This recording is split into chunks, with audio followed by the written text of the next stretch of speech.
I really do think it's getting to a point where if you asked anybody who goes over this YouTube channel, who does Lego like as a hockey team, you'd see the people saying, okay, he likes Montreal, he makes videos about Caulfield. He likes Detroit, he talks about the prospects in that system. He maybe likes Vancouver, he did the hype streams, he made videos about the Canucks, and he has some very more deeper looks with that team than any other team, I would say. But you would also have the some odd people who would go over onto this channel and say, oh, is this a Columbus Blue Jackets channel? Because Lego Rocks 99 makes a ton of videos talking about Tortorella and Patrik Laine and Domi and potential trades and the Pierre-Luc Dubois drama when it was here and all this other stuff that, I'm starting to think that the Columbus Blue Jackets have just forced their way down. They made their way over to the doorstep of this YouTube channel and the empire that is Lego Rocks 99's mind, and they just stomped a hole in that, waltzed right in, and put themselves in a position where they're like, yeah, we're important this year. So, we're talking about Columbus again. Firstly, because of Patrik Laine. Secondly, because of this crazy article, crazy deep, exemplary piece by Aaron Portzline on The Athletic, talking about a few different aspects of the Blue Jackets and their overall model.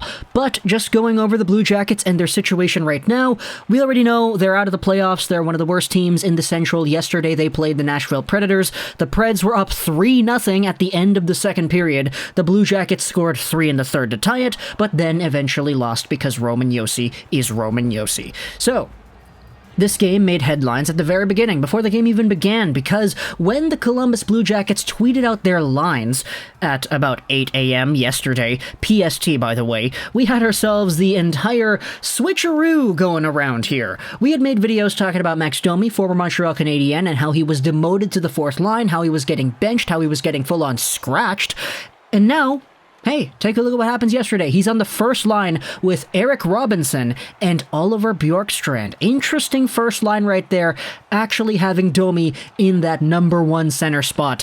Hey man, this is what you wanted in Montreal, isn't it?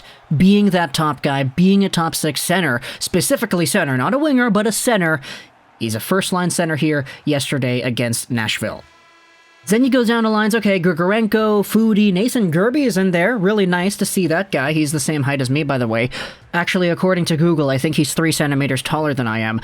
But you have Patrik Laine, who normally would be, in the minds of most people, a higher-tiered player, playing as the fourth-line left-wing player. He's on a line with Zach Dalpe, of all people, and Nathan Gerbe. By the way, Zach Dalpe, you remember Zach Dalpe, Canucks fans? Dalpe, this guy in the sea of Marcus Granlunds and Megnas and Chapoos and what is eventually going to be the Highmores and the VCs and the Boyds. Zach Dalpe was another one of these guys who was out here pretty much as just another body in our bottom six all those years ago. Interestingly enough, we had Michael Del Zotto also on the first pairing of the Blue Jackets yesterday too. But Patrik Laine being placed on the fourth line was something that got a lot of people really up in arms just thinking about, okay, what's going to happen here? Because Laine is, at his best, he's a superstar. So now he's on the fourth line. Let's see how exactly he gets deployed. And to Tortorella's credit, I will say this.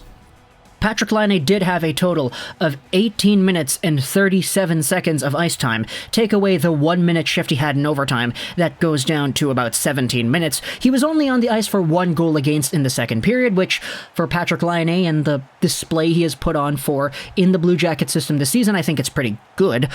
But even though he is on the fourth line, he's still getting played out there with a pretty decent amount of minutes. 17 minutes in regulation is nothing to scoff at, in my opinion. So, even though it might seem like a big story that he's on the fourth line, he's still getting played. It's just the question as to whether or not he is playing with the right guys that you have to start to ask yourself when you talk about Laine and his future with the Blue Jackets, specifically since he does have to re-sign a contract. Going over to contract re-signings, though, Aaron Portzline of The Athletic posted this article yesterday that kind of dropped a whole bunch of bombs. Here's the tweet promoting it. Former Blue Jackets players, this is what they're saying on what's right and what's wrong with the Blue Jackets.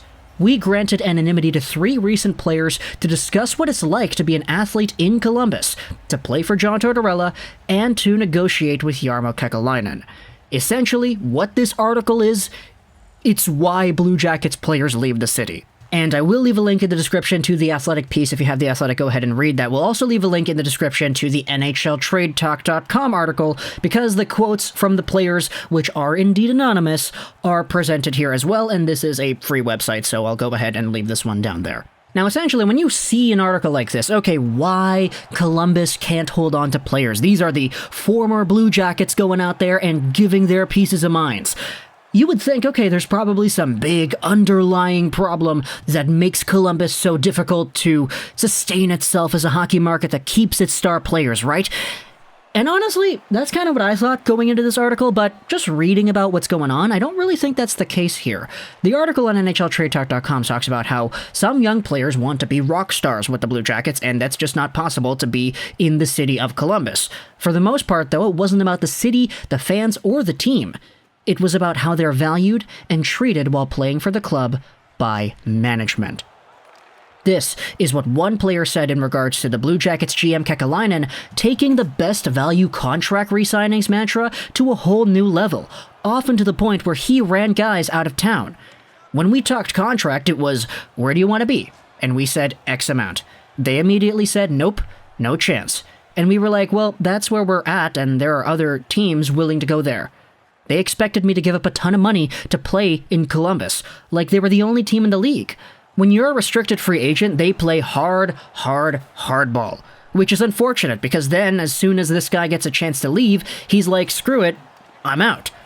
Another player noted that I have a ton of respect for Jarmo Kekalainen, but I feel like Columbus always has their eye on the future, what they can build, without maybe recognizing what they already have. He talked about how an exit meeting left a handful of players stunned. When it was done, they were all sitting in the room just kind of wondering if any of them would be back. They all figured they should be, but he said, and a bunch of us kind of realized that was it. We were moving on. I was sad as hell, to be honest. That same player said, you have to make them feel like you really like them and value them, and I don't think the Blue Jackets really do that to their players. I just know how the negotiations work with me, and it was like, darn, they don't want me. They also talked about John Tortorella, and pretty much, yeah, it's not negative, it's really positive actually for Tortorella. Players talking about how they like straightforward guys, which I'm not really too surprised to hear about, to be honest. The Tortorella thing, not really the thing that I was expecting the most fire from, but when it comes to those contract negotiations, I do believe there's a really interesting perspective brought up that the Blue Jackets might just be sitting there focusing so much on the future rather than trying to capitalize on the guys they already have. That mantra was tested and broken that one year when they dethroned the Tampa Bay Lightning, best team to ever suit up in the post-salary cap era, Tampa Bay Lightning, when they acquired the Duchesnes and the Dzingels and all these other guys at the trade deadline.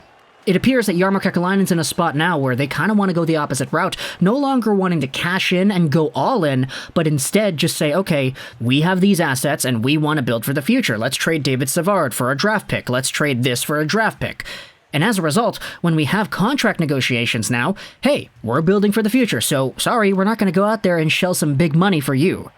And I think there is a double-edged sword to that kind of idea, because at the same time, even though it is valuable to build towards the future with youth and prospects and all that, when you have a team that still is capable of winning now, and I don't want to make it seem like I'm saying they're going to win the cup, but like, just contending, it's possible.